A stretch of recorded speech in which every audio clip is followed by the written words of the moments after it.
Welcome to the Building Web3 Podcast. I have my good friend Eitan. He is the CEO and co-founder of Kima.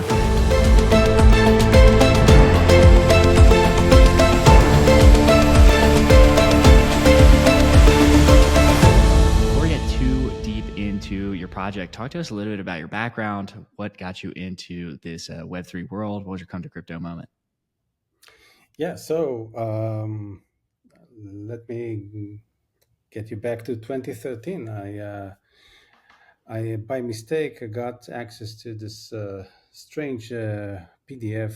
It was a white paper which piqued my interest, and it was the first time that I read about this nexus of forces, technological, financial, and social impact force that can really change the world. And that was the Nakamoto White Paper, which really blew my mind when I read it, and I figured that this really changes everything if we look at money in a different way, if we can hold money in a different form without needing banks or anyone else, and how that could change humanity and our future. So early on, I started playing with the main digital currency that existed back then. That was Bitcoin.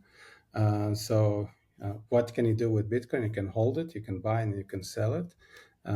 That's what I did, and um, that's how I got, acquainted with this technology, the wallets and UTXOs and a blockchain and what that means. And from there, it was a slippery slope. I really fell into the rabbit hole. Early on, I was part of a technological project to solve some of the Bitcoin security issues with their wallets. So we created the first MPC-based wallet, and the rest is history. So yeah. And talk to us a little bit about, what's your goal there? What's the project? When we started, we thought that there are two main obstacles to using cryptocurrencies and digital assets. One was security, the way wallets and those currencies are being secured. The other was the user experience. And as the industry evolved, it's a bit depressing to see that 11 years later, we're still suffering from some security issues and user experience. So that is part of Kima's mission today, to not only enable a better user experience, but to improve user experience through interoperability, because those silos, the fragmentation of the blockchains and the Web3 space as a whole from the rest of the monetary system, these fragments make everyone's lives very difficult. And that is the mission of Kima, and that's what we're doing today. Yeah, and talk to us a little bit about like the specific features and how you guys are hoping to accomplish this like better, DeFi experience. So the fundamental concept of Kima is that we should not look at Web3 as a siloed ecosystem. Um, Money is money. It has many forms. Some forms are now digital, some are not. Some are on chain, some are not. But at the end of the day, if we want to use money for as a store of value or as a means to purchase things, we shouldn't really care whether money is a digital asset in a wallet or something that is in some bank database. So the main feature of Kima is really to bring together all these monetary worlds and enable settlement of transactions across those disparate ecosystems. Those could be multiple blockchains, but they could also be bank accounts. And Kima is a blockchain that can settle transactions regardless of the connected ecosystem. So it can settle a transaction that starts in a bank account with fiat and ends in a digital wallet on Solana. That's the mission, to really remove those barriers of these ecosystems that we're so used to think about as something that is given. And we challenge those assumptions, and we have created a secure settlement layer that goes beyond those barriers. So, an exercise we used to really like to do at BlackRock is called the life of a transaction. So, let's imagine I'm using Kima, and just like walk me through like retail user to like the entire step of a transaction as it currently stands, and then how you guys kind of fix it. Yeah, so the most basic transaction is a transfer, right? If you want to pay me $10 or 10 USDC, this money, these assets need to leave your wallet, and I should be able to accept them. The very basic journey of a transaction is step one, you approve the payment transaction.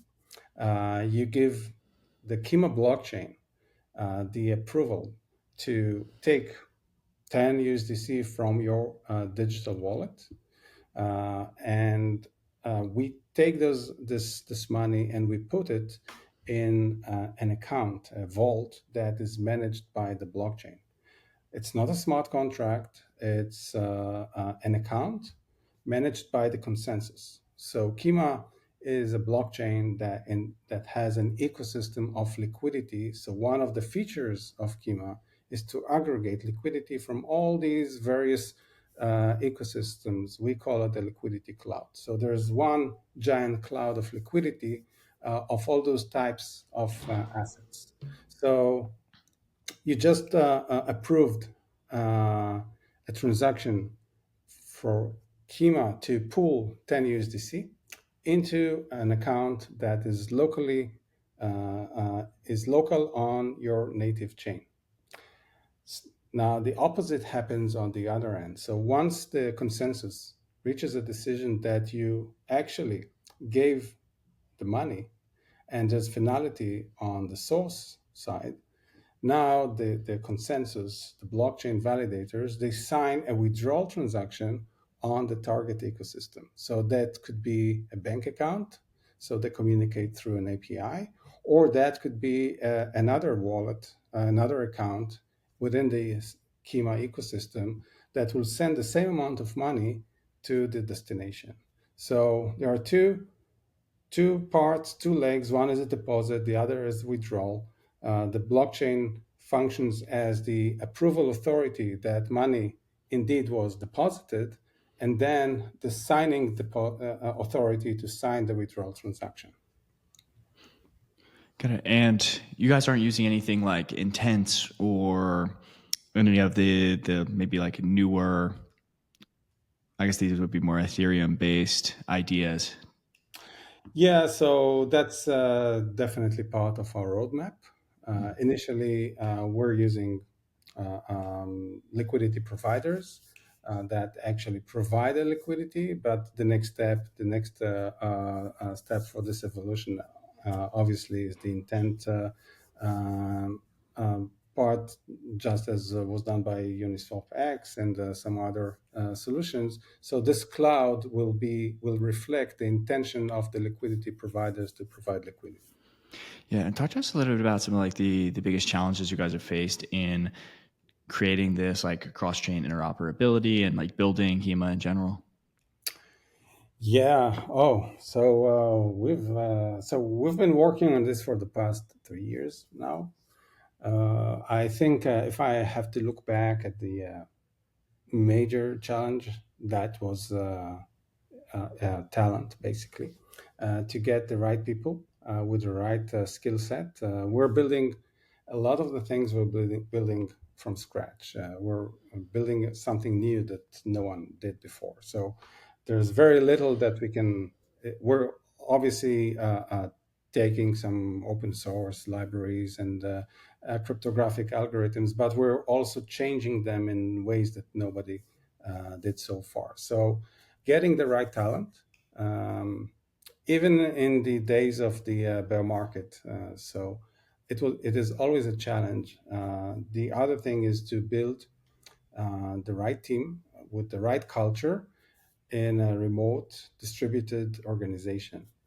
I have a lot of experience in management and building teams, but there was always a core of the team resides somewhere local. Now everyone is spread all over the globe. We have developers from Japan to the west coast of the US, and so various time zones, various cultures. It's a big challenge to create a corporate or a startup culture across all these regions and people and culture. So I guess that this is not necessarily unique to crypto Web3 projects, but definitely this is where we're all used to be remote and global. So it's something that we're still building, and I'm really happy with the team that we have today, with the culture that we're building. Everyone is enthusiastic and excited about the vision. So that really helps us a lot.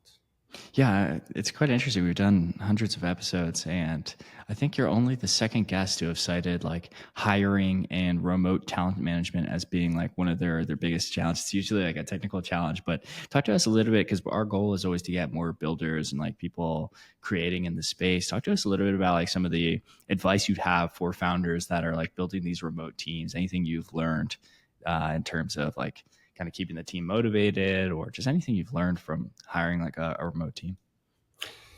Yeah. So yeah, there are several lessons. I think that today we realize after some successes, but many failures, that there's a very slim chance that you will be correct at the get-go. So if you hire someone, basically it's a trial uh, on both ends, by the way. It might be the best developer, the best person on earth, but there isn't a match between their desire and expectations and what the company has to offer. So it's a bidirectional expectation setting, and it happens over time. So the number one tip that I have is be quick to hire and quick to fire, or depart. Maybe firing is not the right word, but depart if there's not no match from a cultural perspective, expectations. Um, so yeah, you just need to be swift in regards to your mutual work, because the way we see it is we're growing the family. So there has to be something that glues the team together, connects the team, that is more than just a job, tasks, and salary. And that's something that is the culture, for lack of a better term.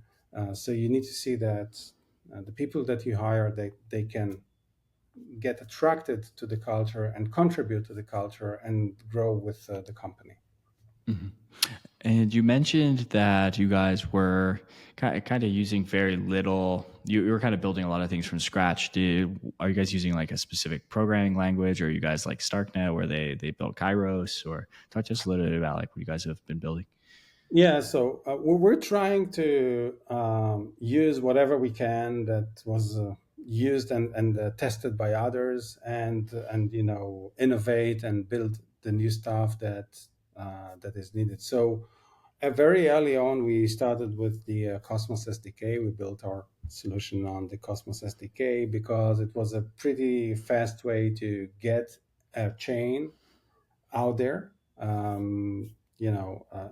almost at no time. So the very beginning is very fast. You can get a chain in no time. So that is a huge gain for projects that want to build an L1 or an app chain as fast as possible to get the consensus part available at the get-go. We're using a set of other cryptographic algorithms. We're using TSS, threshold signature scheme. We're using trusted execution environment, TEE. We're basically using the Intel SGX technology. So we're trying to use as much as possible algorithms and the frameworks that are battle tested already, and just build on top of those new things that we have in mind. Mhm. And earlier you were talking about this cross-chain liquidity management system. Talk to us a little bit about like how you guys have built that and how you guys are like optimizing capital efficiency across different blockchains. Yeah, that's actually quite a complex topic, and I invite everyone to read our white paper and documents. Things are explained in detail there, but the basic idea is pretty simple, actually. We're trying to build an ecosystem that balances itself and creates a balanced ecosystem. Um, Sorry about the noise here. So the ecosystem is balanced based on supply and demand. So and it's being done automatically. So if there is a demand on Ethereum for liquidity, and there's excessive supply on I don't know, Polygon for some reason, the system will incentivize liquidity providers to move their liquidity from Polygon to Ethereum. So we use financial incentives. So if you're adding liquidity to a chain, a network that has excessive supply already, you will get affected with the rewards that you're getting. So if you're providing liquidity, you will choose to put it where the system needed. So that creates a win-win situation where the liquidity providers will always try to maximize their rewards based on the system needs. And that is done automatically. The adjustments of the fees and the rewards reflects the supply and demand over time. So that's we call this liquidity management algorithm, or Lima, and that is part of the innovative part of a system that really balances itself. Mhm. And yeah, it's very interesting. I'm looking forward to reading the white paper. So talk to us like if everything goes well with the project, where do you kind of envision being the next like 2 to 3 years? What kind of role do you hope it plays in the ecosystem? So we really want to remove the barrier between the traditional financial world and the emerging, the nascent cryptocurrency world. Um, so I guess that most of the viewers, the listeners, they have both wallets with some currencies, but they have credit cards, they have bank accounts, and they have fiat. So fiat is not going, or fiat or government currency is not going away so fast. So instead of having these two ecosystems fight each other, uh, what Kima is trying to do is to build this abstraction layer. So if you want to pay with your stable coins for a service, let's say Netflix, and Netflix doesn't want to accept stable coins, they want to accept US dollars. What if there was an abstraction layer that the transaction that sends a stable coin also swaps the stable coins to US dollars, and Netflix would get dollars? So this is the level of abstraction and seamlessness that we thrive to create. So in order to achieve these goals, we're talking to financial institutions, just as much as we're talking with Web3 projects. So Web3 games will be able to accept uh, um, credit card payments, but for them, they will still get the stable coins because this transaction will be a hybrid transaction that removes these barriers between the two worlds. So we are working with card issuers to offer hybrid cards. So the users can pay with stable coins, but the merchants will get fiat. All these weird combinations that you can think of um, need the collaboration of banks, of financial institutions, of the credit card companies, those financial infrastructure. So this is where we want to be to work with these players and provide this infrastructure that removes the fragmentation between these two types of assets. Got it. And you talked about, obviously going to institutional and also Web3 companies. Talk to us a little bit about like some of the partnerships you guys have formed to help with these interoperability solutions. Yeah, so I mentioned some of the use cases, but just as an example, we work with a couple of card issuers. Um, uh, One of them is offering a prepaid card that is geared towards foreign workers that don't have bank accounts. They have stable coins in their wallets and they still want to use a MasterCard or Visa card. So they can top up the card with stable coins and the merchant will get fiat.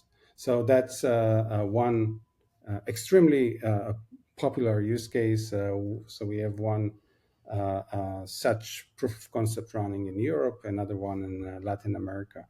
The other use case is related to real world assets. That is a huge market, and and we keep hearing about BlackRock and Franklin Templeton and all these huge asset managers. What we want to do is to again put this abstraction layer to enable what the financial system calls DVP transactions, delivery versus payment. So if you're owning a tokenized asset and I want to buy it from you, today, in order to make it happen, we need an escrow. We need an intermediary that will accept the asset, accept the payment, and only when the two things happen, we'll release them to their destinations. Now, what Kima does, Kima is a decentralized escrow that enables you and I to interact, to transact peer to peer directly without an escrow, without an intermediary, to enable this real world asset transaction.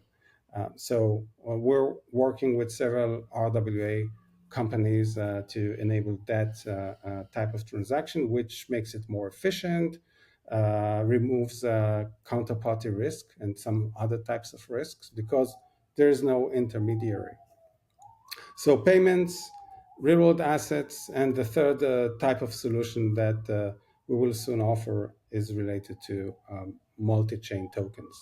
So now tokens can move between ecosystems, not just stable coins, but any type of token can have presence in any type of ecosystem, and the value can move without smart contracts. So there are no bridges, no smart contracts that can hacked or keys that can be stolen. That is a solution that we haven't released yet, but we're building it for the sake of the crypto community to get rid of these hackable, vulnerable bridges that we read almost on a weekly basis about another hack. Absolutely. And finally, where can people learn more about you guys, like follow you, get involved with you online? Sure. So we have I must say that we see the growth of the community, and we're very, very happy about that, the involvement of the community. So we have a community on Twitter, Telegram, and Discord, very vivid and collaborating community. So that's the place to go and be part of the Kima community. Obviously, if you're a developer, we invite you to get our SDK and start experimenting with it. We're early October, we're going to release our mainnet. So that's a huge milestone. But even now, you can do it with the testnet. Feel free to reach out to us over any of the social media. You can connect and follow me on LinkedIn and Twitter. So, the usual places. And we really would love to get feedback and comments and as many developers as possible to join and be part of this journey. Awesome. Well, everyone go get involved with Kima, go interact with the community, and let's continue building the future of Web3.